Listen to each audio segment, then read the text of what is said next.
நாம் தமிழர் கட்சியின் தலைமை ஒருங்கிணைப்பாளர் சீமான் மற்றும் சகாயம் IAS இருவரும் நேர்மை, ஊழலுக்கு எதிரான நிலைப்பாடு போன்ற பொதுவான கொள்கைகளை பகிர்வதால் சீமானுக்கு சகாயம் IAS அவர்கள் எப்போதும் தனது ஆதரவை தெரிவித்து வருகிறார். வகையில் தமிழகத்தில் வரவிருக்கும் 2026 சட்டமன்ற தேர்தலில் தனது முழு ஆதரவையும் சீமானுக்கு அளிக்கவிருக்கிறார். இதனை சகாயம் IAS-இன் மக்கள் பாதை இயக்கத்தில் பணியாற்றியவர் கூறியிருக்கிறார். இதனைத் தொடர்ந்து அவர் நாம் தமிழர் கட்சியின் MLA வேட்பாளராக போட்டியிடப் போகிறாரா என்ற கேள்வியும் எழுந்துள்ளது.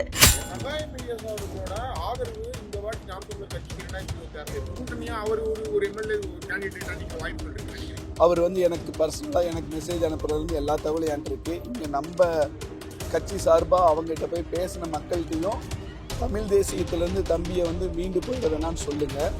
அவருக்கு என்னோட ஆதரவு எப்பயுமே இருக்கும். அப்படிதான் ஐயாவை பொறுத்தவரைக்கும் அவர் தமிழ் தேசியத்துக்கு 100% சப்போர்ட்டர்ஸாக இருக்கிறாங்க. சீமான் அவர்கள் தொடக்கத்திலிருந்து சகாயம் IAS அவர்களின் துணிச்சலையும் மக்களுக்காக அவர் செய்யும் வீரம் மிகுந்த பணிகளையும் பாராட்டி வருபவர். அதோடு சகாயம் IAS-இன் உயிருக்கு அச்சுறுத்தல் ஏற்பட்ட போது முதல் ஆளாக அவருக்கு பாதுகாப்பு வழங்க வேண்டும் என குரல் கொடுத்ததோடு அவருக்கு உறுதுணையாக நின்றவர்.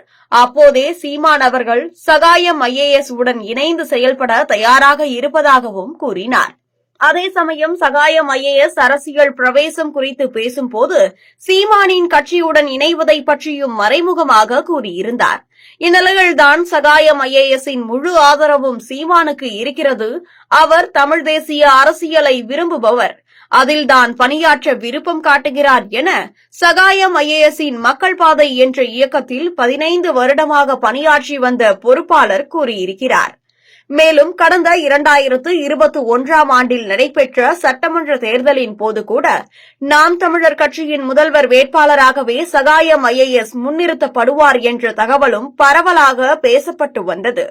அப்போது இருந்தே சீமானுக்கு சகாயம் IAS ஆதரவு குரல் எழுப்பி வருகிறார்.